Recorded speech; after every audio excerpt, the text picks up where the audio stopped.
Good morning, y'all. It is Sunday, June 22nd. One of my baby chicks flew out of the rabbit hutch I was getting. Let me show you. The doo-doo bombers, as you can see, I sprayed bleach on that, so it's getting that stuff up right now. So I have to go here, lift it up here, right? Like that.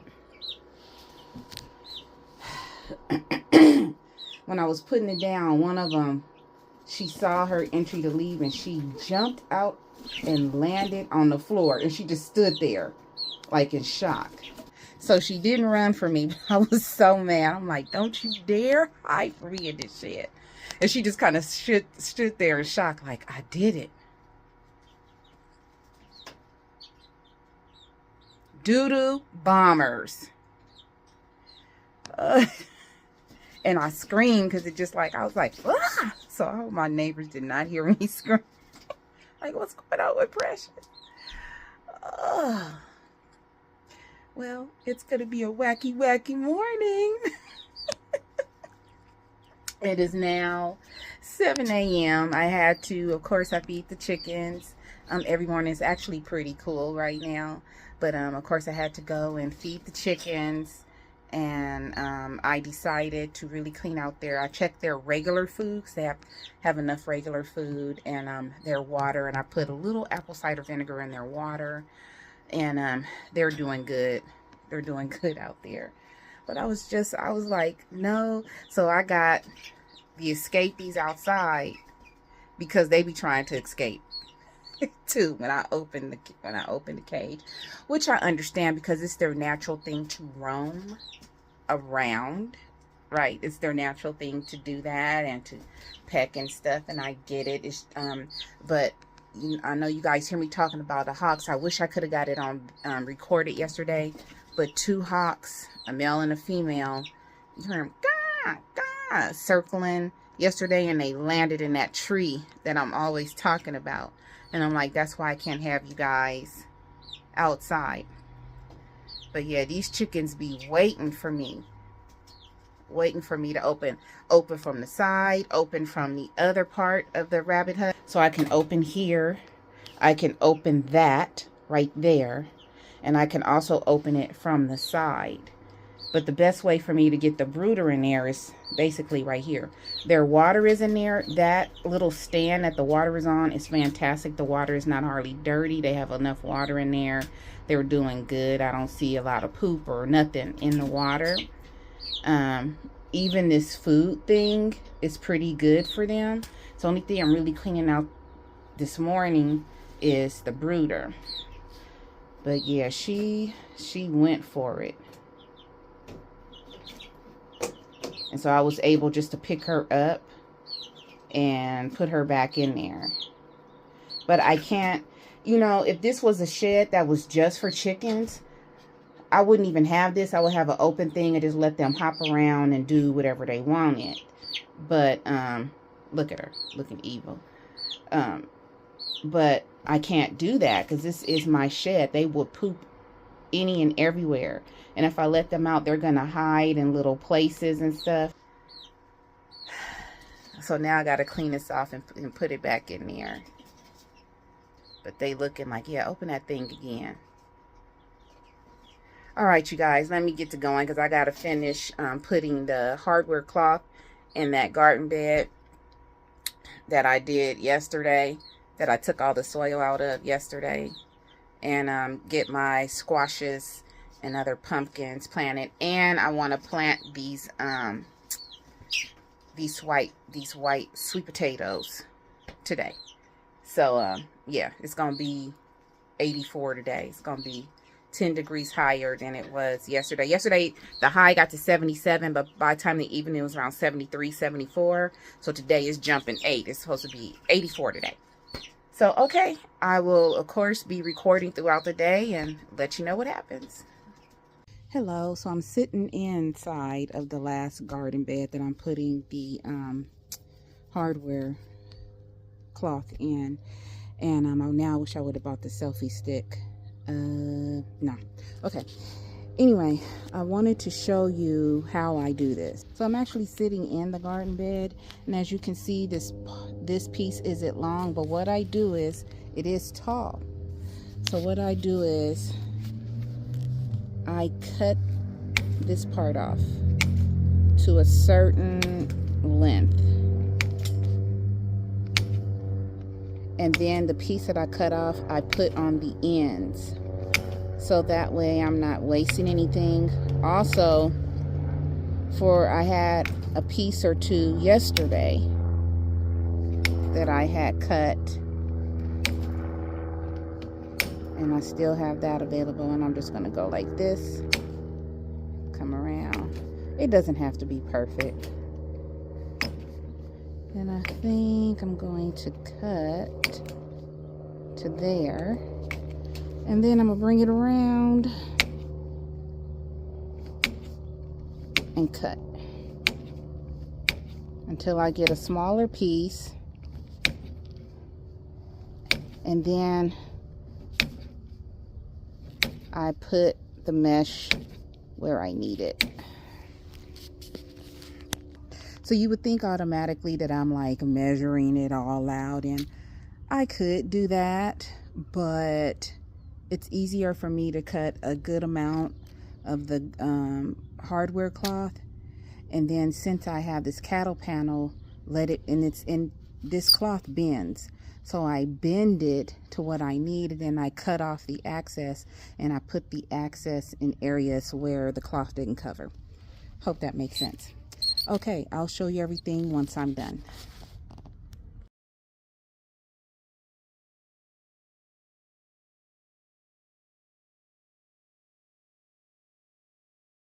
Okay, so as you can see, I now have the bottom of the garden bed fully covered with that one piece.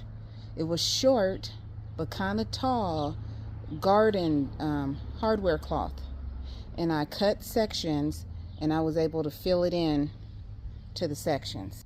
That way I'm not wasting more hardware cloth than I need to, and I'm getting areas covered that need to be covered. It bends, I smash it down. So far it's been working. I haven't seen anything come up in the tomato beds or my loofah, or as you know, yesterday I just did the cucumber beds.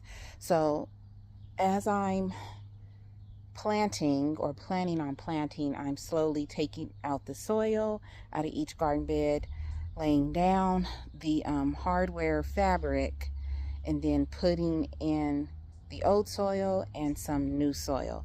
So it takes time, but it's worth it. Again, so far I have not seen anything, so I hope it keeps up like this. And I mentioned in yesterday's video that my electrician said that his friend took the green Wrigley spearmint gum, chewed it up and put it in gopher holes.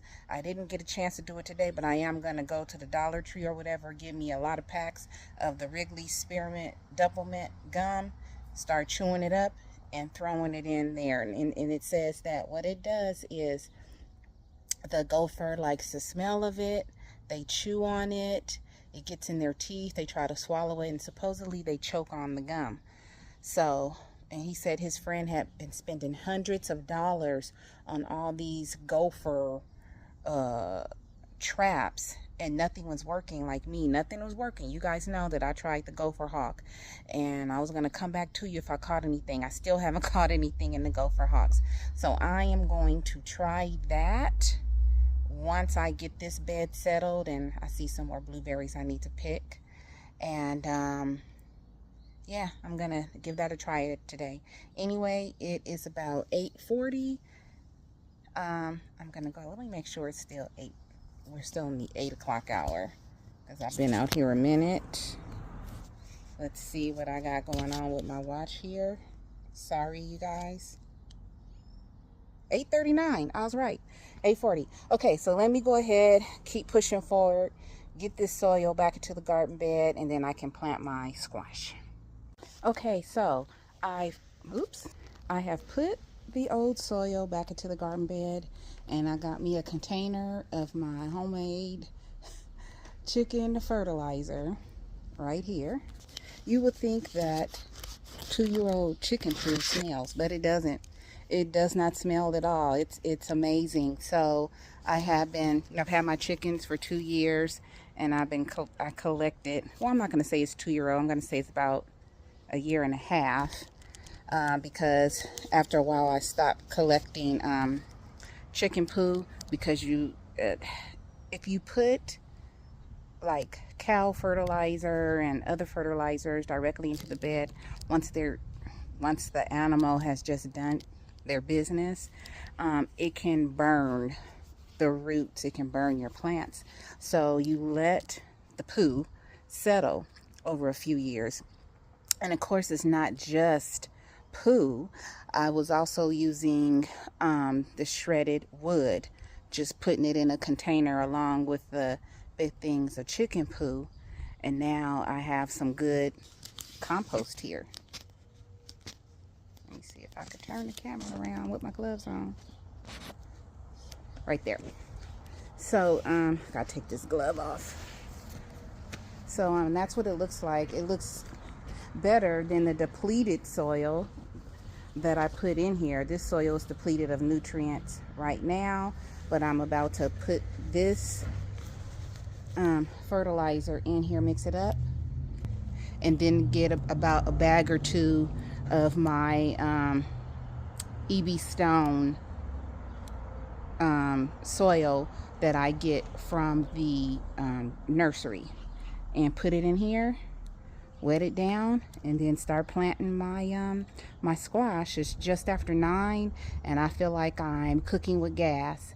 I have my Kingdom Hall meeting at 10, so I'm going to hurry up and do this, and then after the meeting I'm going to come back out and do some maintenance on the garden. Here's my artichokes. I got to get all those dead leaves and branches off. I need to go around the tomato beds, the peppers, and the eggplants, and cut off leaves and stuff that are touching the ground.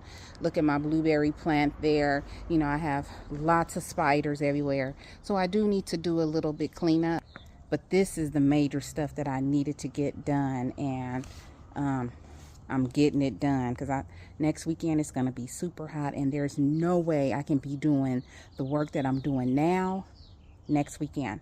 Okay, so let me go ahead and finish up here. Okay, so I used 2 bags of soil that I got from the nursery. The first bag, I went and mixed it in really, really well with the old depleted soil and with the chicken poo.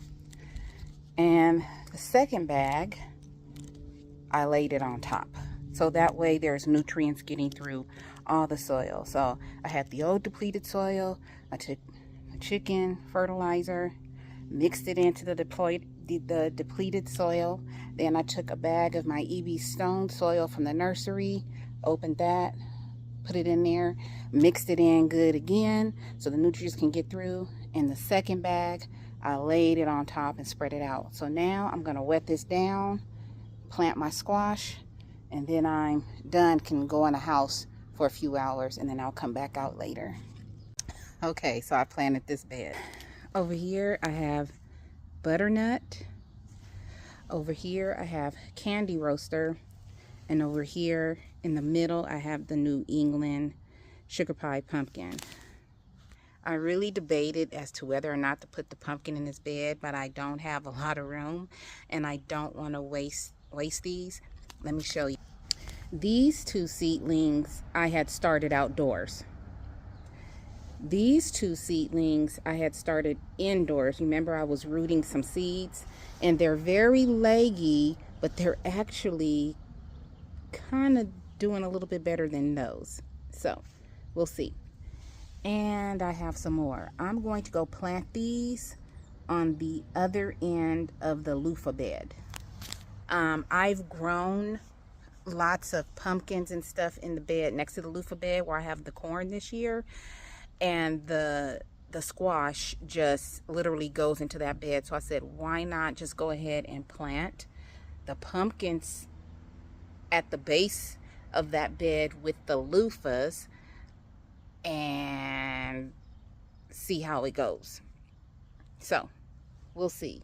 You guys know one of the themes of my channel is no waste. So Yeah, I really don't want to um, waste these seedlings. I, I, I grew a little bit more than what I wanted, but I actually was also reducing. But remember, I went and seeded, well, rooted some seeds indoors because I just wasn't seeing my regular seedlings germinate, and then all of a sudden the seeds take off and the seedlings take off at the same time. So it is what it is. But yeah, it is like 9:20 something. I'm gonna go ahead and plant these 3 plants in the bed with the loofah, and then I'm done until after lunchtime today. Hello. So I've done the hard part. I've dug up the beds. It is now going on 12 noon. I've dug up the beds, put the hardwood cloth down, planted my plants, and now it's time to do maintenance on my plants. Excuse me. Right now I'm at my pepper and eggplant garden bed, and I am going to start trimming off leaves, cleaning things up, seeing how the plants are doing. And I have my lovely container right here, trolley, where I pull everything. So come join me on this journey while I go ahead and clean up these garden beds today.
I'm noticing that I'm starting to run out of room on my camera, and I really don't have time to stop to go and delete stuff. So I'm going to go ahead and now start on the tomato plants.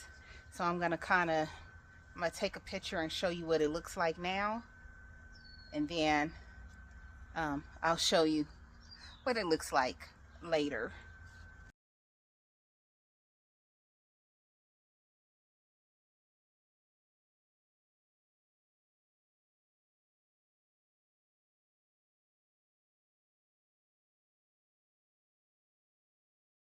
Hello everybody. So I'm actually done cleaning up all the plants.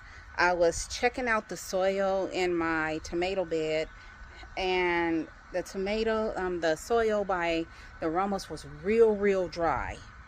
So I watered it this morning, and I went and I watered it again, and then I'm gonna water it a third time tonight. I'm gonna water it again. As far as the companion planting is working, it's kind of working. Some of the nasturtiums are coming up, the basil's coming up. The stuff that I direct sowed into the garden beds, like alyssum, I see little sprinkles of alyssum coming up, and some in the eggplant and pepper bed, but they're not coming up like they should, and only have one marigold. I've been having problems with marigolds all season long so far, even in my seedling tray. So I'm gonna go buy some more French marigolds, not today, and just plant a couple of little containers of marigolds and try again. But all the seedlings I have back here, you can't see them on this table. The thyme, the cilantro, the oregano, all of it is coming up. Spinach and kale is coming up. Lettuce is not coming up. So I'm gonna have to go back into my veggie pod and drop some more lettuce seeds. I'm very shocked because usually those pop up right away. They're not popping up. It has a shade over the veggie pod, so why it's not popping up, I don't know. But pretty soon I'm gonna be transplanting all of the oregano and other herbs into smaller containers and spreading them throughout the yard. So I think what's gonna happen next spring, probably in February, I will start dropping herbs, the seeds for herbs. So that way, I'm so sick of these little butterflies, and I know they're not the good ones jumping on my stuff. Anyway, I'm going to start dropping them early. The marigolds, the nasturtium. I'll probably start dropping nasturtium like January, because nasturtium actually likes it when it's cooler. And in the tomato bed, I had a couple of nasturtiums come up, and one of them looked like it was dying, so I cut some of the leaves off of them. In the pepper and eggplant, remember I had those big shade things off, and I finally took them off, and some of the nasturtiums are coming up, and some of the alyssum. So companion planting is not going that great, but we can fix it. I can tell when I was trimming my tomato plants, they were kind of suffering. I was taking off a lot of damage and curly leaves. Some of the damage was from me watering on the leaves, so I've been continuously cutting the bottoms as they grow, so when I water, they're not hitting the leaves. Now I do have oyas in that bed, but I have 2 small oyas in each bed. What I should have did was make sure I had like 32-ounce oyas and put 1 big oya in each bed. So when it starts hitting 100 degrees, I'm gonna be out here watering. There's no way that those small oyas in each bed are gonna do what I need. But when it's time to take the tomatoes out, I'm gonna find me some big oyas, and when I'm planting my collards and stuff like that for fall, I'll be replacing those small oyas with bigger ones. Let me show you my artichoke. So you probably saw the picture of what it looked like before. They have gone to seed. I've been wanting to get to this area. Now you see how deployed depleted the soil is. That's because when I filled up these beds, I didn't put rocks or anything at the bottom. I just put straight soil. So that soil shrank and depleted a lot. So I'm gonna look up artichokes, but I think this is almost the time. Once these stop flowering, I'm gonna get the seeds. And then, as you can see, it has a pup right there. Artichokes do produce pups like aloe vera, okay? What I'm gonna do is cut them down at the base. I forget when you're supposed to cut them down at the base, but I will. And I'm gonna put, of course, some hardware cloth in here. And I'll probably cut a hole around each of the artichokes so that they can grow through that hardware cloth, and then dump more soil. I'll probably go give me like 20 bags of soil and then dump it in here, and hopefully the artichokes will continue to grow. It depleted a lot, so I will not be pulling the soil out of here, but it depleted so low that I could put some hardware cloth in there and then put soil on top, and everything would still be okay. So this is it. I just got to go get a couple of cucumber seeds, Parisian and pickling cucumber seeds, throw them into this cucumber bed, water that, and I noticed finally I have another loofah coming up. So I planted 10 loofah seeds, 4 white seeds and 6 black seeds, the harder seeds. The black seeds always come up later, but I'm finally starting to see another loofah. One of the black seeds, oopsie, sorry, come up. So that is it for this video. I'm going to get those seeds, plant them, and when I'm done planting them, rewater, and then I'm going in the house and take a shower and clean up. The only other thing I should be doing later on today is checking on the baby chicks and doing some more watering. That is it. So as I always say, please find peace within yourself, and please be peaceable with everyone around you. I love you all. Have a fantastic and restful Sunday. Bye.